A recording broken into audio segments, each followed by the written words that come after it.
যারা নিজেদের দিনকে খেলা ও তামাশার বস্তু বানাইছে, আপনি তাদেরকে ত্যাগ করুন। কারণ দুনিয়া তাদেরকে ধোঁকার মধ্যে রাখছে। আসলে এই দুনিয়ার মধ্যে আমরা প্রত্যেকটা মানুষই নিজেদের জিন্দেগিকে, নিজেদের জীবনকে হাসি তামাশা করেই কাটায় দিই। কিন্তু আমরা আসলে একটু চিন্তা করি না যে এই ক্ষণস্থায়ী দুনিয়ায় আমরা কিছুদিনের জন্য আসছি। আমরা যখন ছোট ছিলাম, চোখের পলকে আমাদের পরিবর্তন হয়ে গেছে। আমরা এখন অনেক বড় হয়ে গেছি।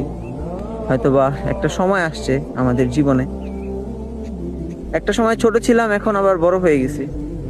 ঠিক তদ্রুপ ভাবে দেখবেন, কিছুদিন যাইতে না যাইতে আবার আমাদের এরকম একটা সময় আসবে যখন আমরা প্রবীণ হয়ে যাব বা বৃদ্ধ হয়ে যাব। আমাদের বয়স অনেক বেড়ে যাবে। চোখের পলকে আমাদের এই পরিবর্তন।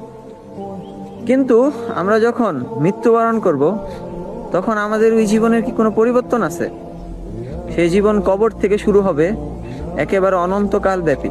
সেই জীবনের আর কোনো শেষ নেই।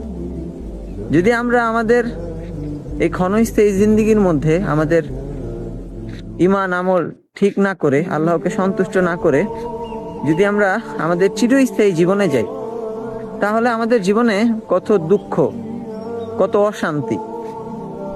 এই দুঃখ কষ্ট অশান্তির মধ্যে দিয়ে আমাদের অনন্তকাল ব্যাপী সেই চিরস্থায়ী ঠিকানায় শাস্তি ভোগ করতে হবে।